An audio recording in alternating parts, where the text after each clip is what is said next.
आज का बाइबल वचन मत्ती 5:6। धन्य है वे जो धर्म के भूखे और प्यासे हैं, क्योंकि वे तृप्त किए जाएंगे। आज का ये वचन प्रभु यीशु मसीह के पहाड़ी उपदेश का हिस्सा है। यीशु अपने शिष्यों और वहाँ मौजूद लोगों को परमेश्वर के राज्य और सच्चे जीवन के बारे में सिखा रहे थे। यीशु कहते हैं, धन्य है वे जो धर्म के भूखे और प्यासे हैं, क्योंकि वे तृप्त किए जाएंगे। ये वचन बहुत छोटा है, लेकिन इसके अंदर हमारे पूरे आत्मिक जीवन के लिए एक महत्वपूर्ण बात है। यीशु यहाँ सामान्य भूख और प्यास की बात नहीं कर रहे हैं। वो हमारे मन की उस इच्छा की बात कर रहे हैं जिसमें हम परमेश्वर को जानना चाहते हैं, उसकी इच्छा समझना चाहते हैं और उसके अनुसार जीवन जीना चाहते हैं। जब हमें बहुत भूख लगती है तो हमारा ध्यान भोजन की ओर जाता है। जब बहुत प्यास लगती है तो हम पानी ढूंढते हैं। हम उस ज़रूरत को नज़रअंदाज नहीं कर पाते। यीशु कहते हैं कि हमारे अंदर परमेश्वर की धार्मिकता के लिए भी ऐसी ही इच्छा होनी चाहिए। धर्म का अर्थ केवल चर्च जाना या प्रार्थना करना नहीं है। इसका अर्थ है परमेश्वर के साथ सही संबंध रखना और उसके अनुसार जीवन जीने की इच्छा रखना। एक व्यक्ति बहुत धार्मिक दिखाई दे सकता है, लेकिन उसके मन में परमेश्वर को जानने की इच्छा ना हो। वहीं दूसरा व्यक्ति अपनी कमियों को पहचानकर सच्चे मन से परमेश्वर के पास आ सकता है।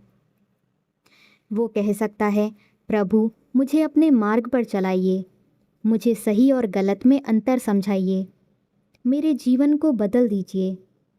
यही धर्म की भूख है। जब हम सच में परमेश्वर को जानना चाहते हैं, तब हमें अपनी कमियां भी दिखाई देने लगती हैं। हमें पता चलता है कि हमारे अंदर क्रोध है।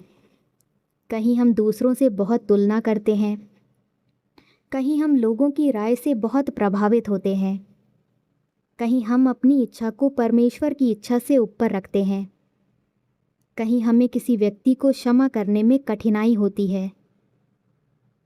इन बातों को पहचानना बुरा नहीं है, बल्कि ये बदलाव की शुरुआत हो सकती है।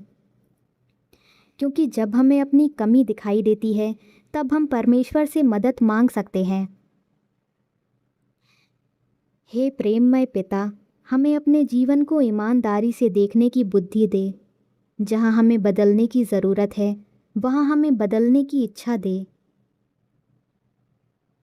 भजन संहिता 63:1 में लिखा है, हे परमेश्वर, तू मेरा परमेश्वर है। मैं तड़के ही तुझे ढूंढूंगा।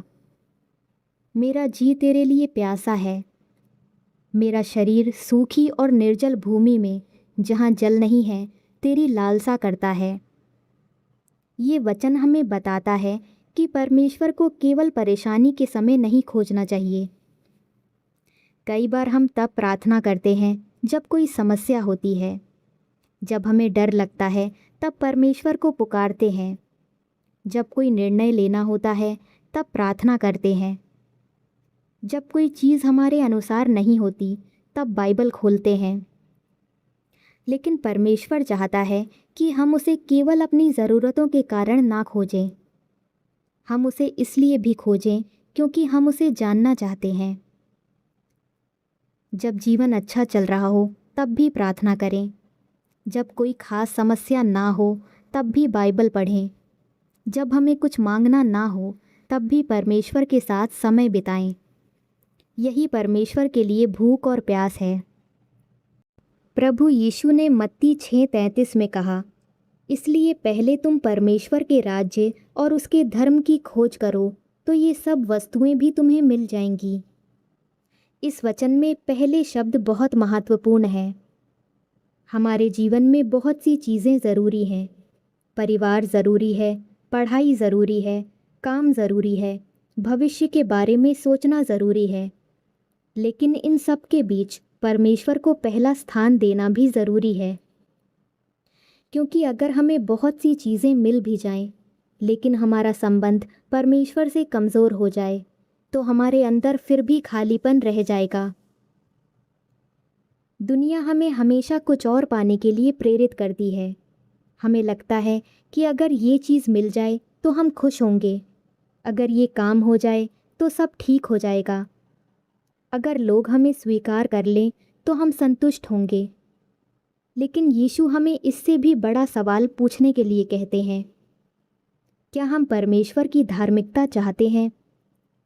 क्या हम चाहते हैं कि हमारा जीवन परमेश्वर को पसंद आए? क्या हम उसके अनुसार निर्णय लेना चाहते हैं? क्या हम अपने स्वभाव में बदलाव चाहते हैं? यही इस वचन का मुख्य अर्थ है। धर्म की भूख का मतलब है कि हम परमेश्वर के अनुसार जीना चाहते हैं। अगर हमें पता चलता है कि हमारे अंदर बहुत क्रोध है तो हम कहें, प्रभु मुझे बदल दीजिए। अगर हम किसी से तुलना करते रहते हैं तो कहें, प्रभु मुझे अपने जीवन में संतुष्ट रहना सिखाइए। अगर हमने किसी को दुख दिया है तो अपनी गलती माने। अगर किसी को क्षमा करना मुश्किल है तो परमेश्वर से मदद मांगें। अगर हम लोगों की राय से बहुत प्रभावित होते हैं तो परमेश्वर से कहें, मुझे आपकी इच्छा को लोगों की राय से अधिक महत्व देना सिखाइए। रोमियो 12:2 में लिखा है, और इस संसार के सदृश ना बनो, परंतु तुम्हारे मन के नए हो जाने से तुम्हारा चाल चलन भी बदलता जाए, जिससे तुम परमेश्वर की भली और भावती और सिद्ध इच्छा अनुभव से मालूम करते रहो। ये वचन हमें बताता है कि परमेश्वर हमारे मन को बदलना चाहता है। मसीही जीवन केवल बाहर से अच्छा दिखाई देने का नाम नहीं है। परमेश्वर चाहता है कि हमारे सोचने का तरीका बदले, हम लोगों के साथ कैसे व्यवहार करते हैं ये बदले, हम गलत परिस्थिति में कैसे प्रतिक्रिया देते हैं ये बदले, हम अपनी इच्छाओं को कैसे देखते हैं ये बदले, हम अपने निर्णय कैसे लेते हैं ये बदले। और ये बदलाव धीरे धीरे होता है। हमें एक दिन में पूरी तरह बदल जाने की उम्मीद नहीं रखनी चाहिए, लेकिन हमें हर दिन परमेश्वर के साथ आगे बढ़ते रहना चाहिए।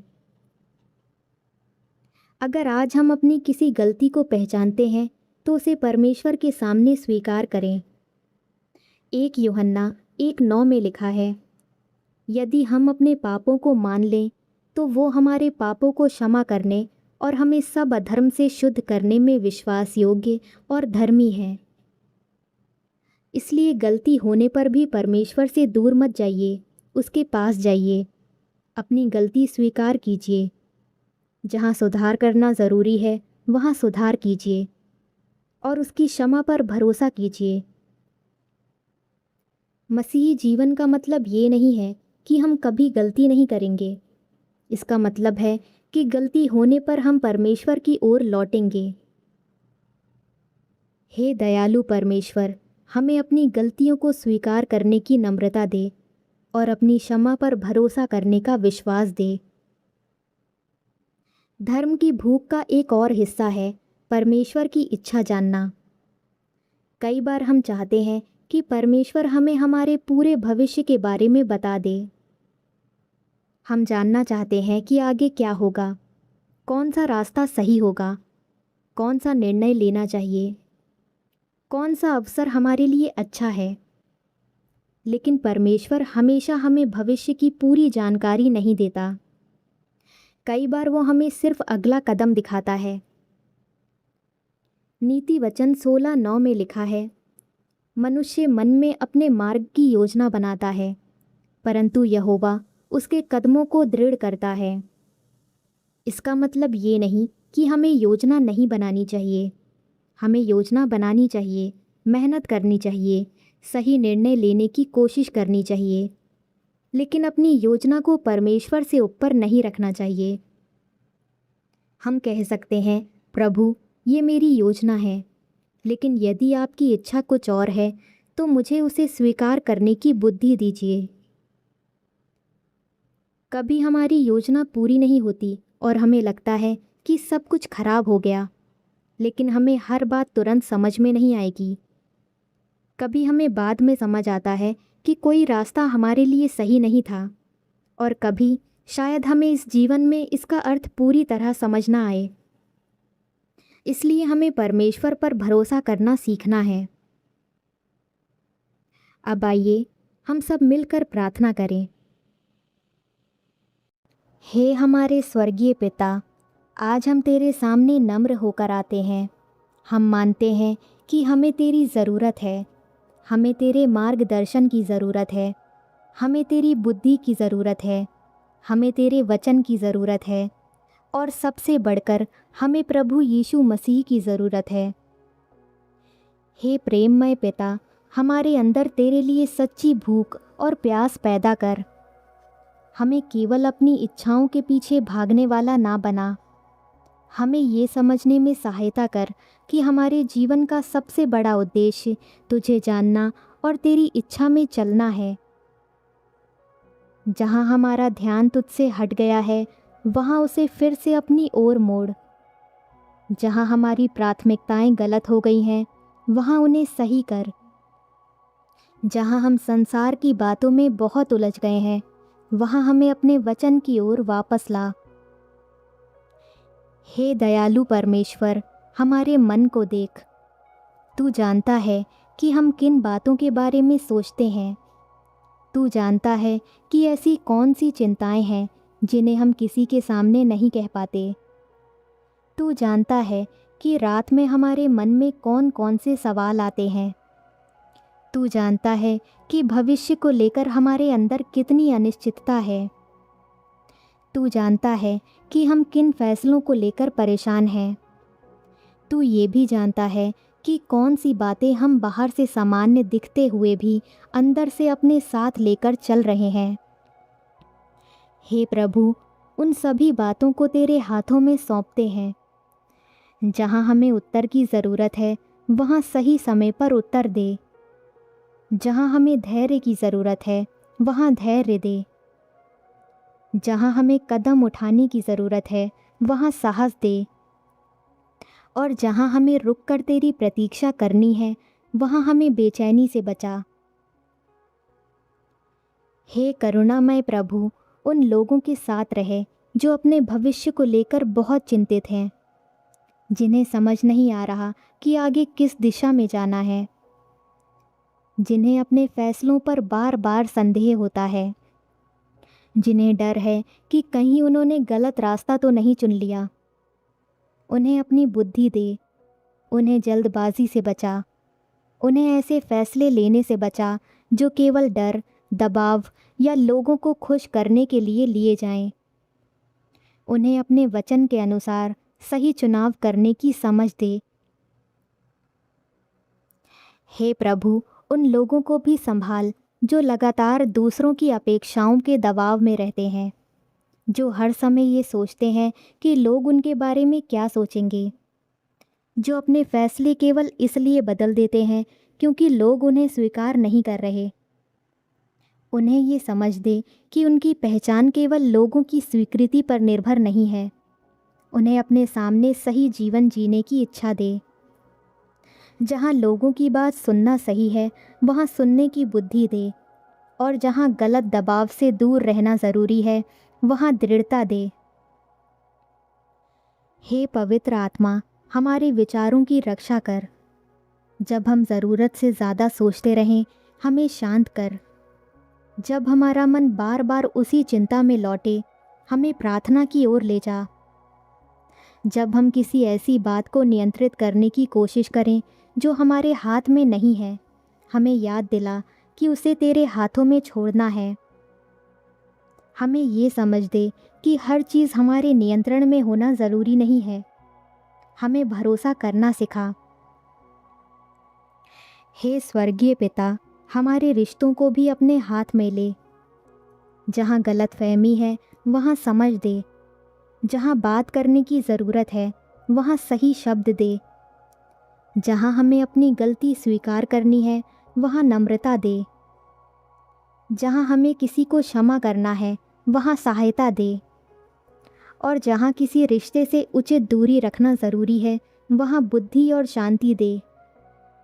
हे दयालु पिता, उन लोगों को विशेष रूप से संभाल जो किसी पुराने अनुभव के कारण आज भी अपने भविष्य से डरते हैं, जिन्होंने पहले गलत निर्णय लिया और अब हर निर्णय से डरते हैं, जिन्हें किसी ने निराश किया और अब किसी पर भरोसा करना कठिन लगता है, जिन्होंने बहुत इंतज़ार किया और अब उन्हें लगता है कि शायद उनके लिए कुछ अच्छा नहीं बचा। प्रभु उनके मन को शांति दे, उन्हें अतीत में फंसे रहने से बचा, उन्हें अपने आज में जीना सिखा और उन्हें ये विश्वास दे कि उनका भविष्य अभी भी तेरे हाथ में है। हे परमेश्वर, हमें अपने समय पर भरोसा करना सिखा। जब हमें लगे कि सब कुछ बहुत देर से हो रहा है, तब भी हमें अधीर होकर गलत रास्ते पर जाने से बचा। जब कोई अवसर ना मिले, तब हमें निराश ना होने दे। जब कोई दरवाज़ा बंद हो, तब हमें तेरी अगुवाई खोजने दे। जब कोई नया रास्ता खुले, तब हमें उसे समझदारी से परखने की बुद्धि दे। हे प्रभु यीशु, हमारे विश्वास को मजबूत कर, हमारी प्रार्थना को सच्चा बना। हमारे अंदर दिखावे की धार्मिकता नहीं, बल्कि सच्चे हृदय की धार्मिकता पैदा कर। हमें लोगों को दिखाने के लिए अच्छा बनने की बजाय तेरे सामने सही बनने की इच्छा दे। जब कोई हमें नहीं देख रहा हो, तब भी हमें सही काम करने की शक्ति दे। जब हमें प्रशंसा ना मिले, तब भी हमें विश्वास योग्य बने रहने दे। जब हमारी मेहनत कोई ना पहचाने, तब भी हमें निराश ना होने दे।